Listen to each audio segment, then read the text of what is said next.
All right, well, good evening, everyone, and I'd like to welcome you to our talk tonight on Reporting Between Borders, a conversation about U.S. immigration policies with our special guest, award-winning journalist Anna Catherine Brigida. I've spent some time with Anna Cat today, and you are in for a real treat, I can tell you. Her presentation is going to begin in just a few minutes, and then we'll continue the talk until about 7 p.m. when we'll move upstairs to the reception where we can continue the conversation. So don't rush out after the Q&A. We're going to go upstairs and have a beautiful reception, courtesy of the Pulitzer Center. I am thrilled to see so many people in the audience tonight, especially so many Hunter journalism students. Hello, news literacy students. Everyone is interested in this topic, and immigration is indeed a very divisive issue in our country right now. Nearly 6 in 10 Americans are dissatisfied with our immigration policies. Most of those expressing dissatisfaction want to see less immigration, even though the number of undocumented migrants making it into the country is at an historic low, with about 500,000 entering the country last year. That's down from a record high of nearly 2 million during the George W. Bush administration. These statistics are all according to the American Immigration Council. As Anna Cat's stories reveal, there is a real human cost to these policies, so lots to discuss tonight. But before I get to that, I want to acknowledge several people who have made this evening possible. This is our first in-person Pulitzer event in 3 years.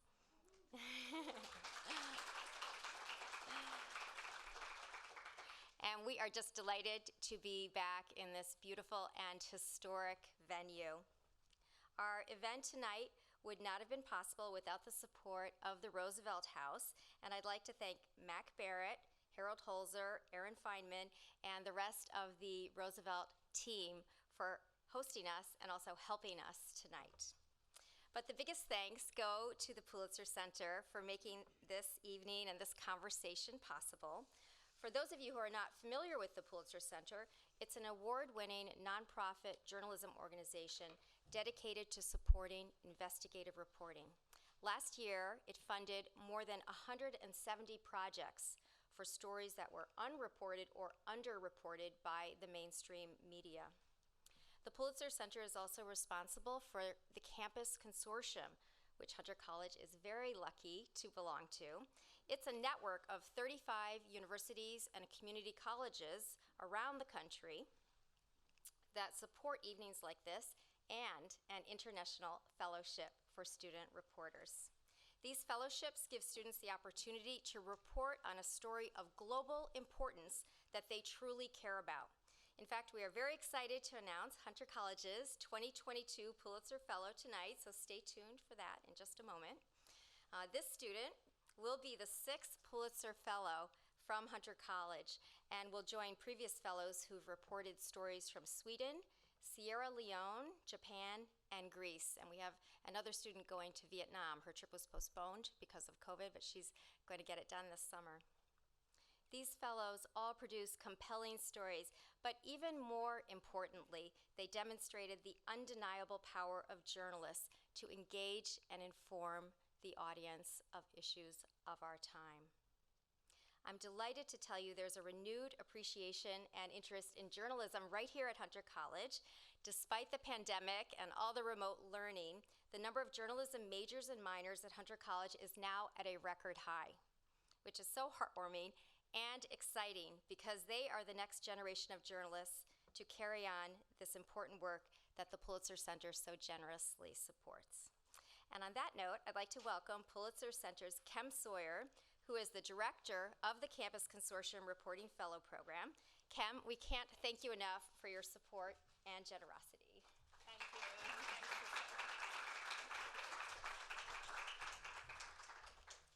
Good evening. And thank you, Sissel. Thank you, Anna Cat, for being here. This is, as you've heard, the 6th year of our partnership. And I'm thrilled to be here at the Roosevelt House after the 3-year hiatus. I'd also like to tell you I was born and raised in New York City, and Hunter College will always have a special place in my heart, as will the Roosevelt House. I've written a biography for young readers of an extraordinary person and human rights advocate, Eleanor Roosevelt.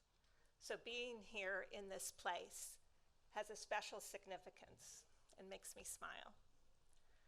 And before I tell you about tonight's speaker, I want to say a bit more about the Pulitzer Center. A major focus in recent weeks has been the war in Ukraine.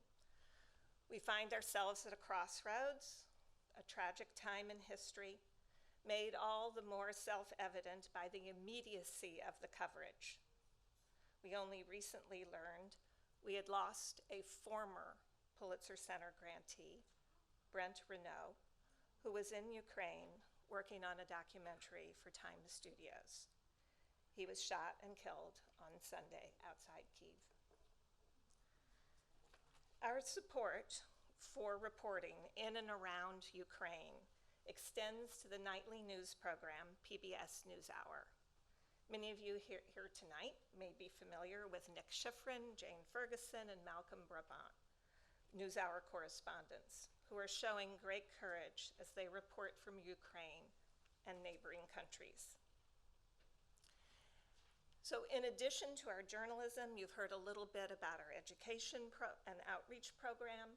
We work with colleges, as you know, and also in the K through 12 space.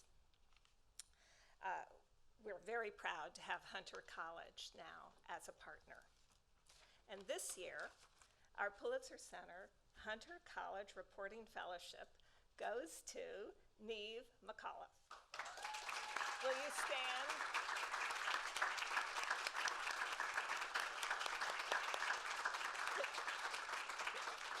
So, congratulations, Niamh. Niamh will travel to Ireland to explore an underreported topic, a sustainable energy source that comes from breweries and distilleries. Biodegradable waste products from the beer breweries are suited for anaerobic digestion and can be turned into biogas, a renewable energy. Niamh says this is a centuries-old technique that is seeing a renaissance. Ireland is leading the way. And if there are any other Pulitzer Center reporting fellows in the audience, I'd like you to also stand and be recognized. Do we have any? Yes, thank you.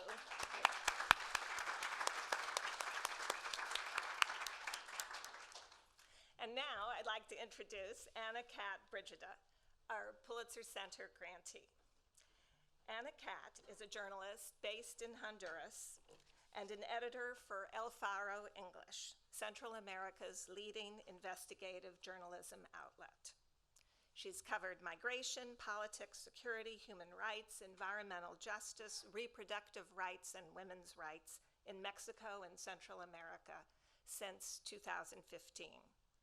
For media outlets such as The Washington Post, The Guardian, Time, Texas Observer, and Al Jazeera. Her work has been recognized by the Livingston Awards, the National Press Club, and One World Media Awards. In addition to the Pulitzer Center, her reporting has been supported by the International Center for Journalists, the International Women's Media Foundation, the Food and Environmental Reporting Network, and Solutions Journalism Network. Today's headlines point to the 2.8 million refugees who have left Ukraine, leaving behind homes and livelihoods.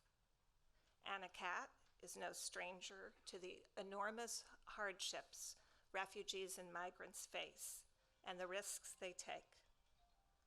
For several years, she has covered asylum seekers and other migrants on the Mexico-US border with great sensitivity, delving deeply into government policies, decisions to close borders, and the lived experiences of those desperate to find a new life, food, shelter, and a home.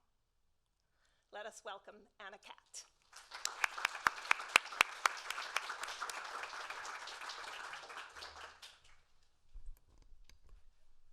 Thank you so much. I'm really excited to be here. Thank you everyone for coming. As Kem said, I'm Anna Cat. I'm a freelance reporter. I've been working covering immigration in Central America since 2015. And today I'm going to be speaking specifically about a reporting project that I worked on that was funded by the Pulitzer Center that I worked on specifically during the pandemic. So I'm going to speak a little bit about the policy that that revolves around this particular project, what we found during the reporting of that project, and then get you all up to speed on what's going on with that specific policy. So our project was called COVID-19 in the Immigration Pipeline. It's a two-part series. I'm mostly going to speak about the first part of the series, which focused on the Remain in Mexico policy, also known as MPP, Migrant Protection Protocols. The second part of the series also talked about deportations to Guatemala during the pandemic, specifically during the first few months during the pandemic, and the lack of proper screening that ICE was not carrying out in those months. But I'm mostly going to talk about the first part, but feel free to ask questions about the second part if you've read it and have any questions about that as well. So I just want to first mention that this was a group effort. I'm the only one here today, but this was a project that was only possible with the help of 3 other reporters. So Emily Kinsky, who is a freelance journalist who is based in El Paso, Acacia Coronado, who at the time was a fellow at the Texas Observer and now is a reporter at AP, and Morena Perez, who is a photojournalist in Guatemala. So I just want to make sure that my team members are also getting credit, because it wouldn't have been possible to carry out this project without them and without the support of the Pulitzer Center. So the first part of this series focused on the Remain in Mexico program. So Remain in Mexico was a policy that began under the Trump administration in 2019. So basically what this policy does is it forced asylum seekers who were presenting themselves at the US border and asking for protection, passing the first step, which is a credible fear interview, and forcing these people, which usually are allowed into the US while they're waiting for their court hearings. It changed this process entirely, and it forced some of these people back into Mexico to wait for their asylum hearings in certain Mexican border cities. These cities are very dangerous. Some of them are some of the most dangerous cities in Mexico under travel warnings. The US State Department does not recommend US citizens to travel to these cities, high rates of cartel violence, but these are the places that the US government was sending back these asylum seekers. They're placing people from Cuba, Venezuela, Nicaragua, Guatemala, El Salvador, Honduras, and other countries. Mexican nationals were not placed into this program. That would be a violation of international law. They can't be sent back to the country that they're fleeing.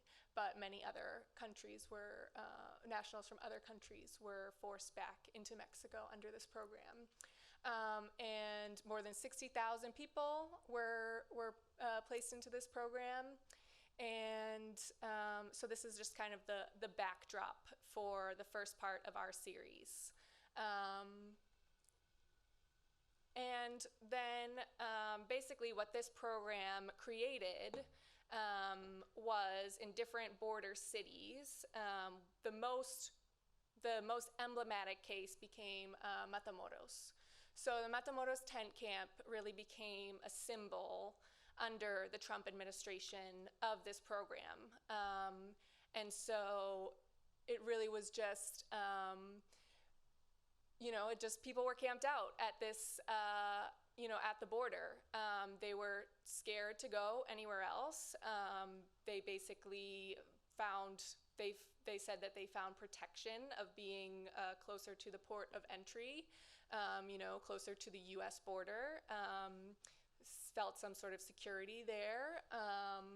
They felt security in being closer to a group and being all together. And just kind of set up. This is a picture of me on actually a separate reporting trip, but I chose it because you can sort of see in the background the tents and sort of the conditions where people were living. And that's the backdrop for then the COVID-19 pandemic. So I'll just go back.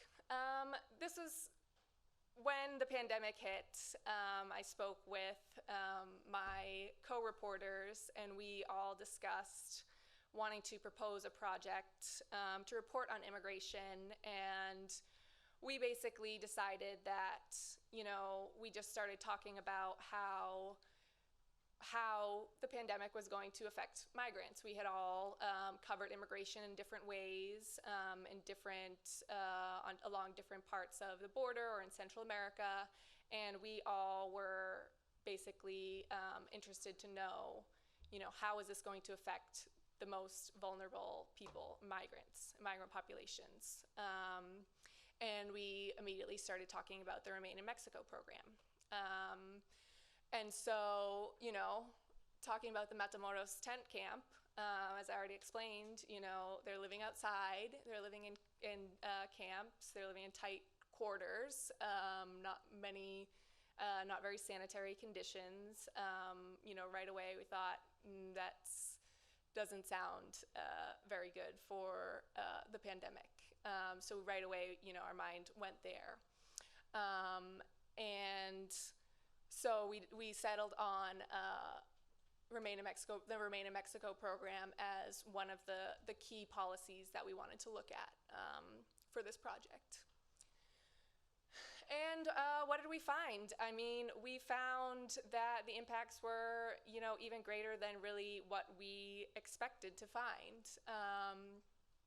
So one of what we found was, of course, in the in Matamoros, there was a big concern about the tent camp. But actually what happened in Matamoros, which was a bit interesting, was that because there was this symbol, or Matamoros became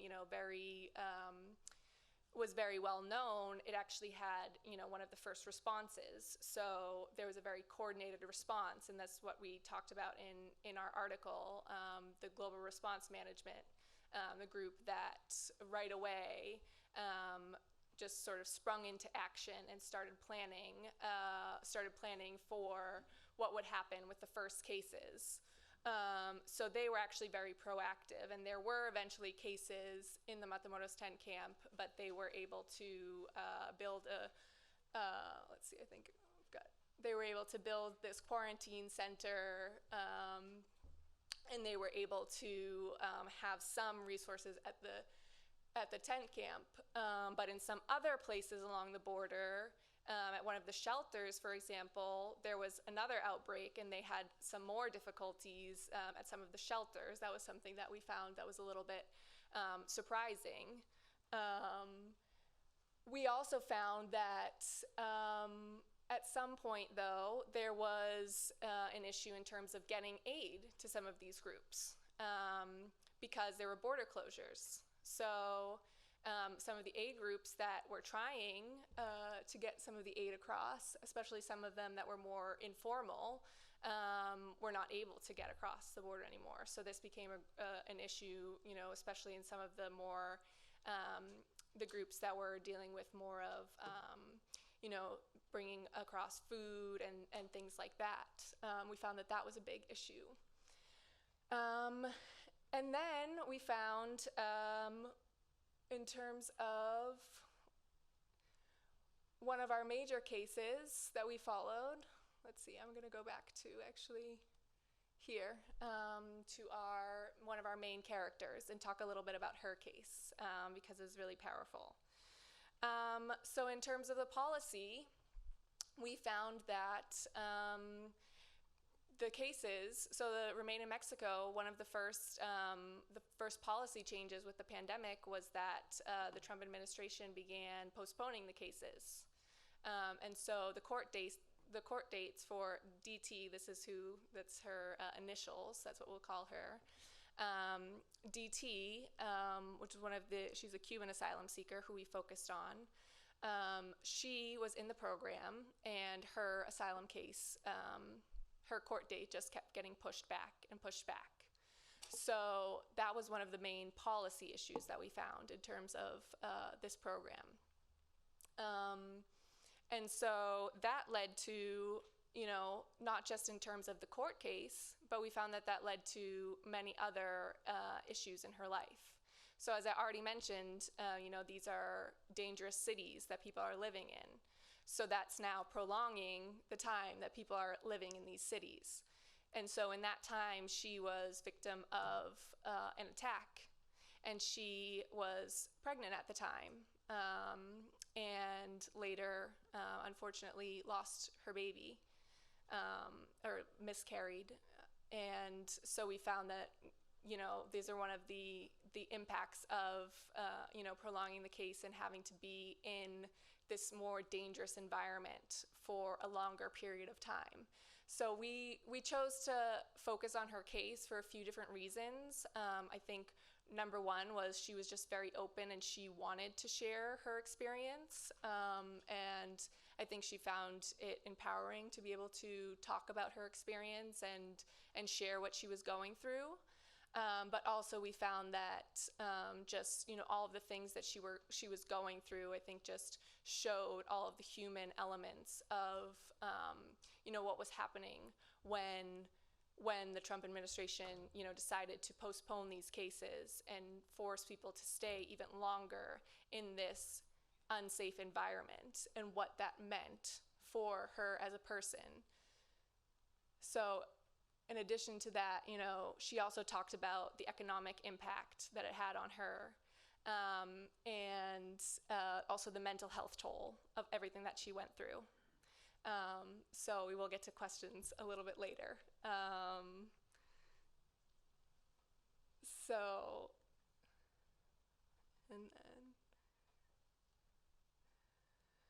So that's a little bit of a summary of, what we found at that point in time when we were reporting this story.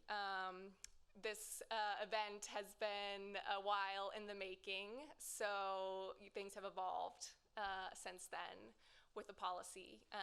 So I just wanted to bring everybody up to speed a little bit on what's going on now with this policy. So since then, the Biden administration campaign promise was that the Biden administration was going to end this policy, that they were going to allow the people in the Remain in Mexico program to enter the U.S. While their court dates were still pending, and also to end the program, to stop placing new people into this program. That has somewhat happened. So pretty quickly, the Biden administration did move to suspend the program, meaning stop putting new people into the program. And very quickly, the Biden administration did allow people who were waiting in Mexico for their court dates to enter the U.S. While their court dates are pending. That does not necessarily mean that they were able to win their cases, just that they were able to enter the U.S. while that process was continuing, which can sometimes be a very long process. Unfortunately, we have lost contact with DT. We think that she probably was able to enter the U.S., and that's why we've lost contact with her, because her local number in Mexico doesn't work anymore, hopefully because she was able to enter the U.S. and her case is pending. And that would make sense with what's happened with the policy. But there's a sort of a complicated issue now that has happened. And so when the Biden administration decided to suspend that policy, both the states of Texas and Missouri decided to file a lawsuit against that decision. And so now there is a long legal battle that is still in process. And the Biden administration was recently forced to restart the program just in December on a judge's order. And so now the program has been restarted, and there are new people being put into this program. And there's a case that's going to go up to the Supreme Court to determine whether the Biden administration can, in fact, terminate this program, or if it did so arbitrarily, or if it is within its power to end the program. But that is still to be determined. And then I also wanted to mention that there is another way that many migrants are being turned away at the border, and that is through Title 42 expulsions. And that is a public health order that began under the Trump administration that basically says that on public health grounds during the pandemic, that people crossing the border, migrants crossing the border, can be turned back into Mexico. And that is different than the Remain in Mexico program. Those people are not in asylum proceedings. And that program or that policy remains in place under the Biden administration. And so I want to mention all of this, depending on how much everyone is following, what's going on at the border. Maybe some people have heard of these different policies and to different levels, and maybe understand them to different degrees. But I just wanted to give a little bit of a background.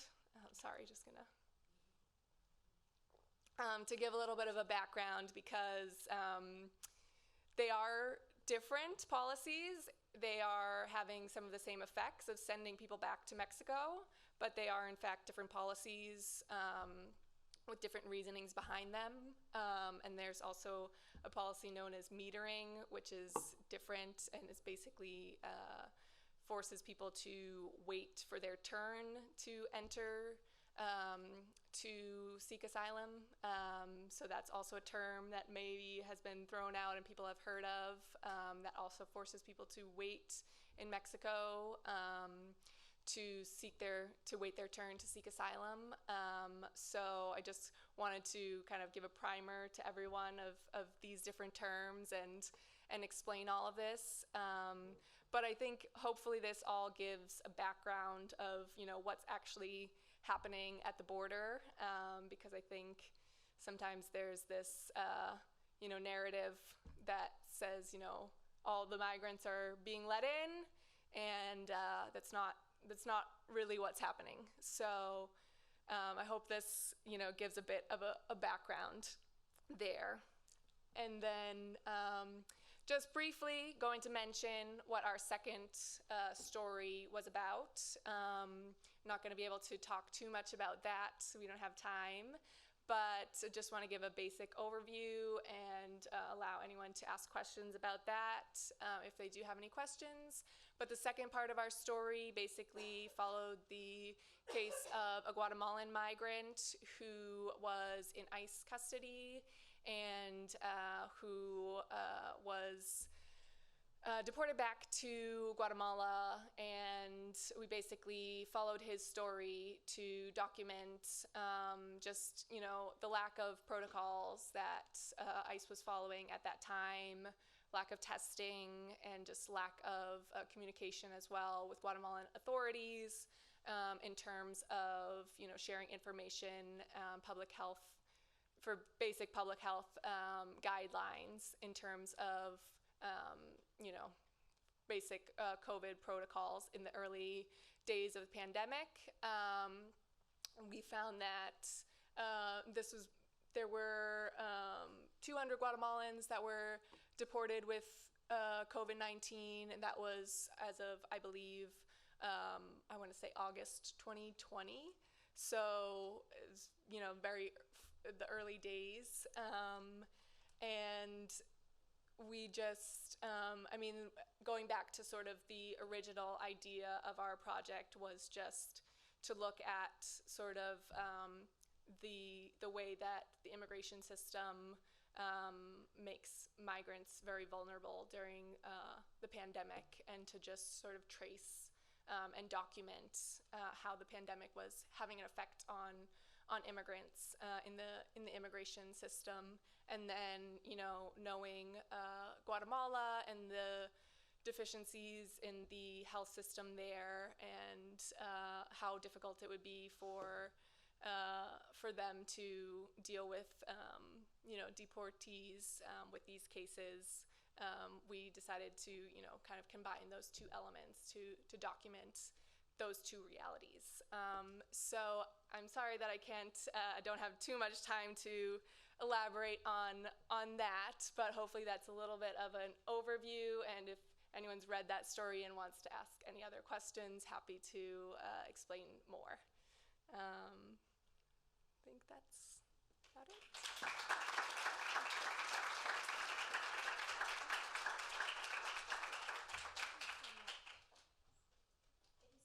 Anna Cat. I was really surprised to learn that a lot of the Trump administration policies have continued under the Biden administration, whether intentionally or not. I'm interested on also if your access has changed at all under the Biden administration policy, access to people running immigration policies or at the border. Has there been any more transparency or accessibility to continue to report these stories? That's a good question. I think that more than access, I would say what I've noticed as a freelancer, I have definitely noticed that there's a bit of a difference in terms of interest, and I do think that's kind of a challenge. I think that there was a lot of interest from media outlets in terms of those stories. So I've noticed that more as the challenge now, though maybe the access was more of the issue in terms of covering the Trump administration. And now the challenge is a bit more of getting the editors to really to be really interested in that story. So you think interest in immigration stories has fallen off? I think a little bit. I think it's still an important issue. I think that there is still coverage. I don't want to say that major media outlets are not covering it, because they definitely are. But I think during the Trump administration, it was the big story every week, and I think it's fallen a little bit to not, it's not at that level anymore. Right. I mean, I remember the pictures of the caravans coming, right? And all the fear mongering over the people coming to the border. So that stopped. What do you think is being overlooked right now in terms of the immigration coverage? Because as you say, there aren't as many stories right now. Yeah, I mean, for example, like I said, you know, Remain in Mexico is starting again. There is some coverage there, but I do think, you know, it's not as much. And I do think that, you know, it's just, you know, if it's not, you know, if there's not the image of the Matamoros tent camp the same way as it was before, then it's hard sometimes as journalists. I think we have to think of different ways to cover it when there's not that, you know, striking image. And like, for example, the family separation story, you know, which was obviously so upsetting. You know, there's nothing, it's just so clear cut. It's so upsetting, separating, you know, parents and children. And I think... And that isn't continuing right now.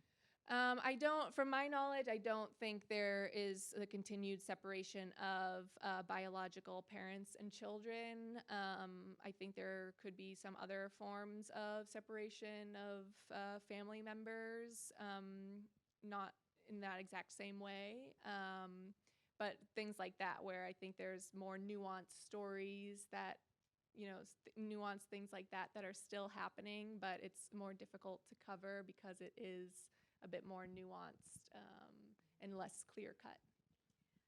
It must have been difficult to covers such a big story during a pandemic. How did you prepare as a reporter for that, and how did you change how you actually went out and gathered information?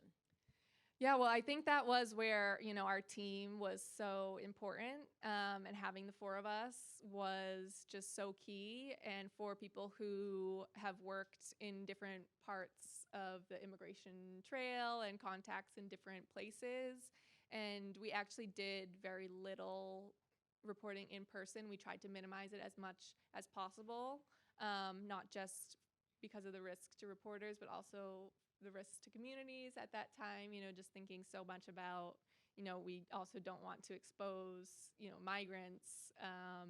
And so we actually did a lot of remote reporting, which I think a lot of reporters have shifted to, and also realized, I think now we all, are itching to get out again.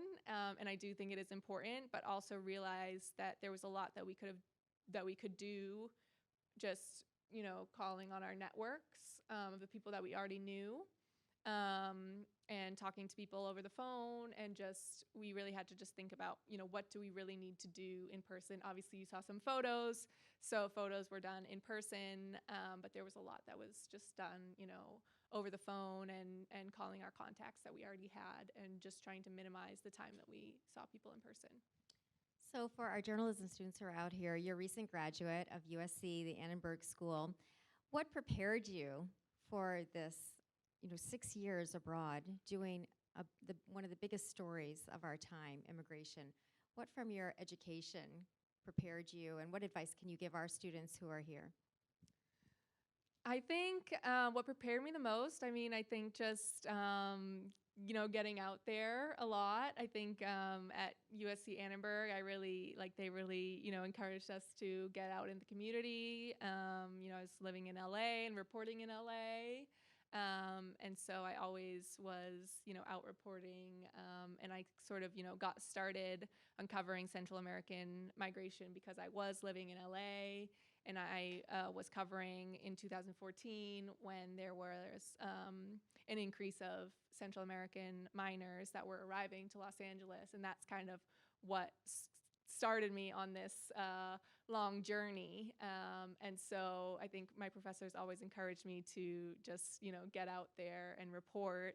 And I think that really prepared me to just then, start reporting when I graduated. And I think my advice to any students is, I think also to just, to just get out there and don't overthink it. Yeah. Why don't we take some questions from the audience? One over there.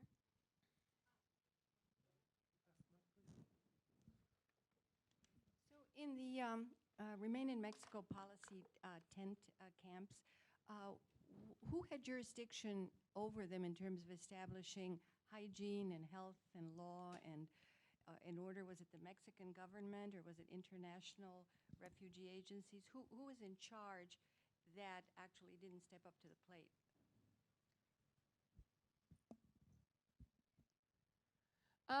Well, they are technically on Mexican territory, of course. A lot of international, human rights groups, I think, would argue that the U.S. does have some responsibility there as well, because, of course, they're seeking asylum in the U.S., and I think that's why it's been, such a controversial policy, because, basically the U.S. is, sending them to Mexico.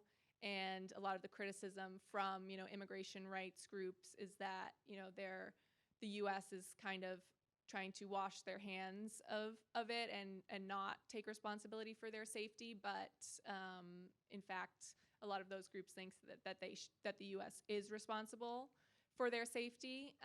So I guess that's my way of saying it depends on who you ask. They're on Mexican soil, but I think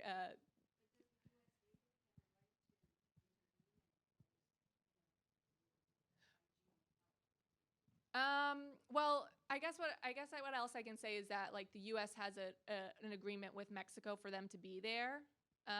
In terms of the health and safety, I don't think the U.S. does take responsibility for that particular aspect. Like for them to be there, there's an agreement with the Mexican government for the U.S. to send them there.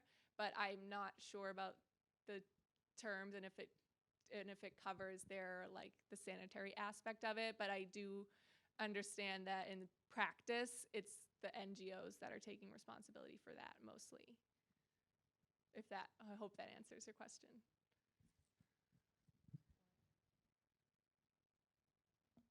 Thank you so much for that. Could you clarify a little bit what you just said, that the United States has an agreement with Mexico to require people in Mexico to stay in Mexico that were trying to come into the United States? I mean, how would that agreement legally work? The U.S. wouldn't have any obligation to take them, presumably, if they weren't here. So why would they have an agreement with Mexico for Mexico to say, don't take them or to keep them in Mexico? I'm not certain how the parties to that agreement would come to their respective responsibilities under the agreement. Yeah, I hope that, well, so I guess the normal process would be for an asylum seeker to enter the U.S. and to wait for their asylum hearing in the U.S. And this is sort of a totally new process where now they're waiting in a third country, which is Mexico. And so there's no way to do that unless the Mexican government agrees. So the Mexican government had to agree to that. There was a diplomatic agreement with the Mexican government in which there was, they said, okay, you can do this. You can send them back while they're waiting to go to the U.S. But the Mexican government isn't going to give them, isn't going to allow them to stay there permanently. It's only for them to stay there temporarily while they're waiting for the U.S. to decide if they will eventually give them asylum. And if they don't, then they will be eventually deported.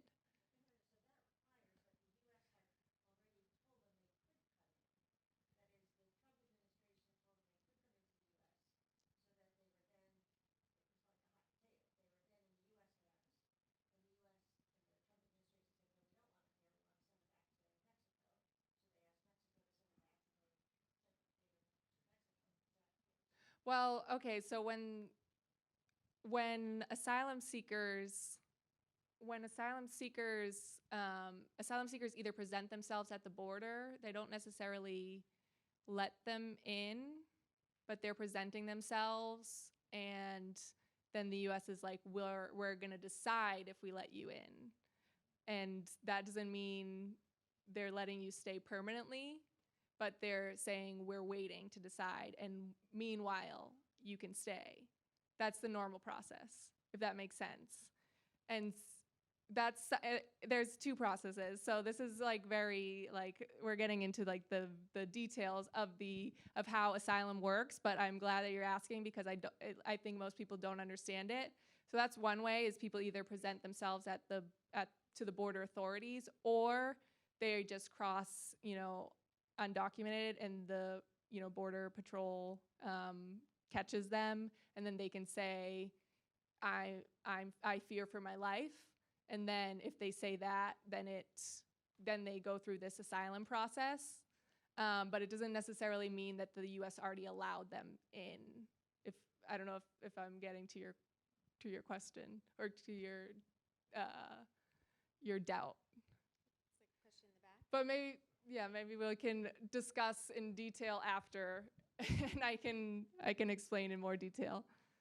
So looking at this from more of the how the sausage gets made capitalism economics point of view, is there any compensation for people you profile like DT? And assuming that there isn't, do you think that it's ethical to not compensate people for their stories, or potentially kind of like exploitative, which is a bit of a loaded word, I'm realizing, but just curious. No, it's a really good question. I mean, generally the practice in journalism is that we do not compensate, and I do know that I mean, it's an ongoing discussion. I do think that we should not compensate. I mean, the reason behind it is that it provides, an incentive for people to share information that otherwise, I think, for example, in the case of these stories, I think it is important that people decide to share them not for financial compensation, because in these cases, of course, they are in vulnerable economic situations, but I think it's important that they just share it just because they want to share it, because I think if it's for an economic compensation, maybe they're taking on a risk because of the financial aspect. And I think if there's, I think the financial aspect can actually be more exploitive in a way. That's how I see it, and I think that's why we don't compensate sources. It's obviously a very complex issue that could be debated for a very long time, but that's my general, yeah.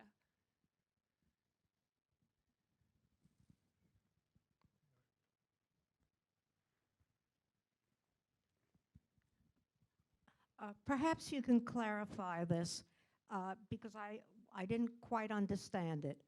When your professor spoke, she said that there's a small amount of immigration coming across the border, about 200,000, and yet under the Bush administration, there were millions who came in. Now that, first of all, I don't think there was a distinction between legal, what I choose to call legal immigration under Bush, and these particular immigrants. So the comparison is not really accurate. The second part is this.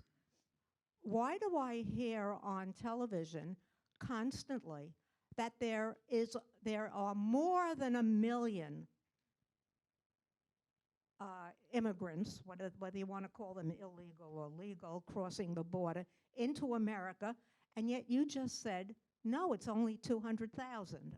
So I don't quite understand that. Please clarify it. It's actually 500,000 migrants crossed over the border in 2021, and the number was 2 million migrants crossed over the border in 2000, the year 2000. So it's down sharply from there. And that's, I'm going to let Anna Kat answer what's behind that drop. So you're saying that the total is 2,500,000? No, last year 500,000 migrants crossed the border illegally into the country. And this is from the American, I'll give you the source so you can go to the site, the American Immigration Council. I mean, I think that it's important with immigration to just always remember it's obviously a hot button issue, and remember, why these statistics are being used by who and in what way. But it is true that there was at one point a higher number of migrants crossing. These policies are working in many ways, aren't they? From keeping people from crossing? I mean, I don't know. There's a lot to unpack there. But I think, 500,000 is still a high number, I think. So I think it's always relative. It's also important, I think, to always look at the profile. I think the profile has changed in recent years. So there's more asylum seekers recently. That has led to some different issues in the immigration system. Like, for example, there's a really high backlog in the immigration courts, which has caused some issues in the immigration system. And so there's just one statistic that doesn't always provide the one full picture. And, there's for example, the month-to-month statistics, there's often, seasonal increases during different months. So there's just, different surges or quote unquote surges. And so it's always kind of important to put these data points into context. But I think there is still a high number of migrants crossing. 500,000, I think, is still a high number. I think the conversation sort of started changing recently, I think around like 2014, as more people were starting to seek asylum. And so even though it wasn't necessarily a higher number, and that is sometimes misstated, that the number was increasing, the number of border crossers was increasing, there has been a higher number of asylum seekers recently, because under the Bush administration, my understanding was that it was more border crossers, was the phrase sometimes used, of people who are not seeking asylum. And that is a different legal category that implies different things. I hope that answers your question. And data is very subjective. You can use data many different ways. So you have to have a lot of context with it, as Anna-Kat said. We have a student over there. Thank you. I was just wondering, like, when you were at these border cities interviewing these people, were there any people, maybe like police or anything like that, that gave you a hard time, or like, oh no, don't come into these areas, don't report on this stuff, like people who don't want this stuff to be reported?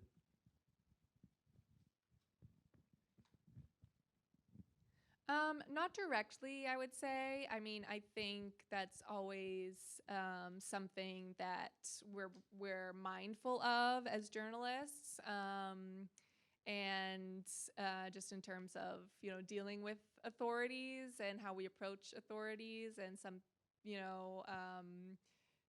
we just kind of know sometimes that want to be a little bit careful in certain circumstances, but I wouldn't say that there was anyone that we directly encountered who was discouraging us from reporting on this.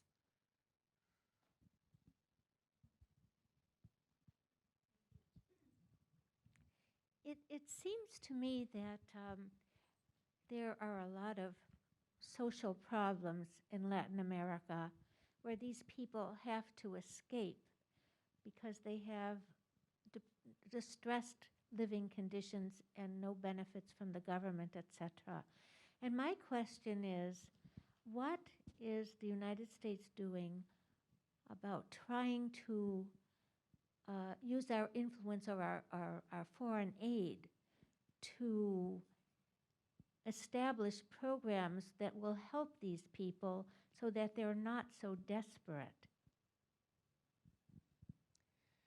Really great question. I could talk about that for a very long time, because I've lived in Central America, and so root causes is kind of what I focus on a lot. But really, I mean, Central America in particular, is going through a really difficult time at the moment in terms of its democracy and institutions.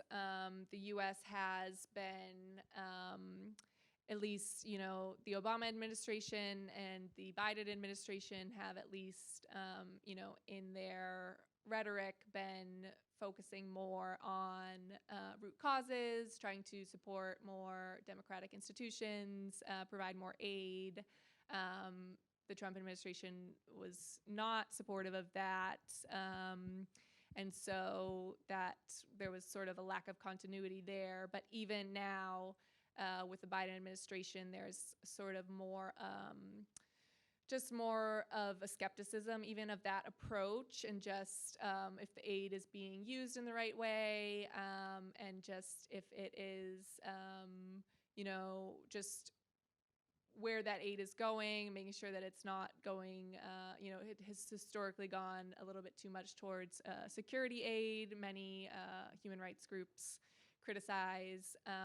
And so there definitely is a shift in the conversation about that, at least in the Biden administration. But there's also, a lot of criticism within civil society in terms of that approach, and if the Biden administration is taking the right approach. Could talk a lot more about that, but it's a very good question.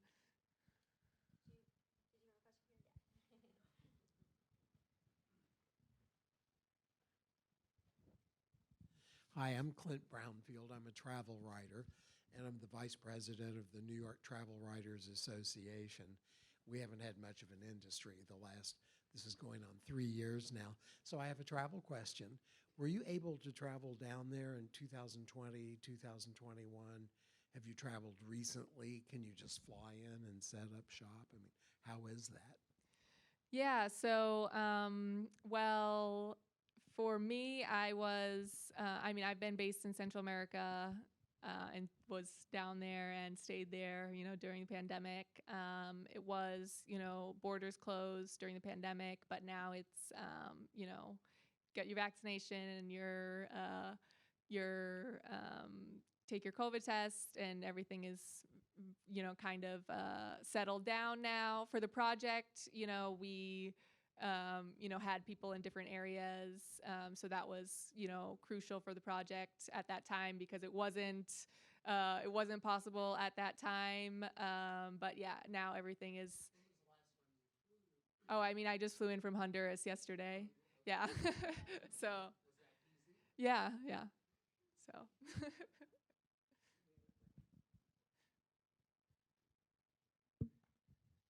Hi, I'm Liam.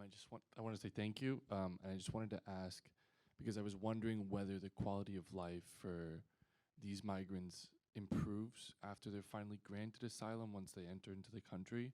I don't know if your journalism work in LA might have been more revealing, and what's the likelihood that someone like DT, after having gone through that whole, experience, ends up getting deported suddenly after her time of asylum here? Mm-hmm. Yeah. Well, in terms of a little bit easier to answer, the Remain in Mexico cases, many of them are still being decided. There's a group called TRAC through Syracuse University, that is TRAC, and they are tracking all of this data, and it's a pretty low granting rate. But also a lot of the cases haven't been decided yet. And so, yeah, just because some of them are in the US doesn't necessarily mean that they have, legal permits to work or access to, to jobs. And so their quality of life, we don't know where she is now, but, it depends. Getting asylum does help a lot, because it's legal status, it does allow you to then have a legal work permit, and then, have that legal status to build your life. So it does mean a lot to immigrants. Obviously, not, even, being an immigrant doesn't mean you necessarily, have access to, certain jobs, or, some people still are learning the language. So some people are still struggling, but, that legal status, does mean a lot to a lot of people. But even, the asylum process can be very difficult, because people are allowed to stay here but don't always have their work permits during that time. And so that can be like a really difficult limbo period for them, because they're here but, not able to kind of survive economically. So it can be difficult. We can take a couple more questions.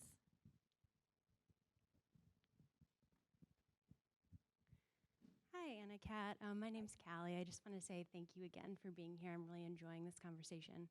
Can you talk a little bit about what it's like to build trust with your sources, and then what goes into the decision-making process to use an acronym for someone's name in regards to safety, or the process behind that decision? Yeah, I think trust is obviously really important, when people are sharing these, really intimate details of their life. I do think, the language is just really important. When you're able to speak with them in their language, I think it just makes people, so much more comfortable, of course. I've lived in the region for a long time, and I think that does make people a little bit more comfortable and just more trusting of me. You're fluent in Spanish. Yes, of course. That's really important. But I think, any time that you're dealing with someone who's sharing like really personal details, as was the case of DT, it's about, setting boundaries, letting people know, like, we can stop the interview at any time. You don't have to share certain details. You don't have to answer certain questions, and just like setting those boundaries. And that usually makes people feel so much better. And I usually always do that. And honestly, nobody ever stops the interview, but they know they can. And honestly, I'm sometimes surprised by how much people share, because I do think that sometimes there's just people who like to share and feel like a sort of release from it. And I think in terms of deciding whether to share people's names, it's very much, there's a lot that goes into that. It's very much a personal decision in terms of, that person and what they feel comfortable with. And I try to have multiple conversations with sources, and in the end, I really just try to go with what they decide, because I think that it's really up to them to decide, what they feel is right, because some people want to be public about that, and they feel empowered by it, or they even, sometimes, they want to have it out there. Other people just really don't, and they feel more comfortable, changing it. So it's a very personal decision, and it's also just personal depending on every case. Every case is different. There's no rule to it, because it's just so different depending on the cases of every person. So yeah, there's no hard and fast rule. One more question? Oh, okay, and then you. Two more questions. Oh, thank you. Hi, thank you for doing this. I'm just curious, like, if the role that the U.S. has played in the political development of some of these countries, and sometimes the destabilization of those countries, has come up at all in your coverage, or if that comes up in your conversations with sources, whether that's migrants or people in, various administrations. Yeah, definitely. In Honduras, tomorrow, there's an extradition hearing for the former Honduran president. That's coming up a lot because he was a very close U.S. ally until recently. It definitely comes up in, interviews with more expert sources, NGOs, definitely very present. Migrants sometimes bring it up, but I think, it definitely is something that is very present, and I do try to, nod to it in my coverage as much as I can, and bring in that context, which I think is important. Sometimes we can't always get in a full history lesson in an 800-word story, but try to get in some details, whenever I can, because it is very important. So I hope that answers your question. And the last question right here. My question is, when these people are in their refugee camps, do they have educational facilities while they're sitting there and waiting? I worked in the Vietnamese refugee camps many years ago, and we were teaching them basic English and,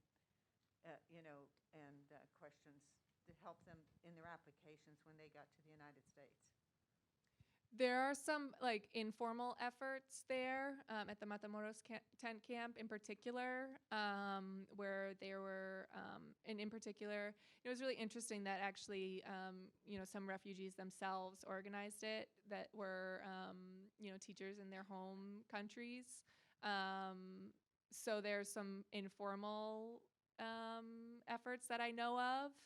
But I do know it's a big challenge for some of them, and it was something that a lot of the parents brought up in terms of, when the cases were postponed, because it was something that they were unsure of in terms of, should I enroll my kids in school? What should I do? Because we don't know how long we're going to be here. We don't really want to be here that long. And so that was another factor in terms of schooling. It was people didn't quite know what to do because in their minds, they don't want to be there that long. And so they don't know if they should make those long-term plans or, just assume, oh, I'm going to be leaving here soon. So I do know that there were some informal schooling groups that popped up in the Matamoros tent camp, but I'm not sure about how formal that was. Thank you, everyone, for your excellent questions, and to Anna Kat. Thank you.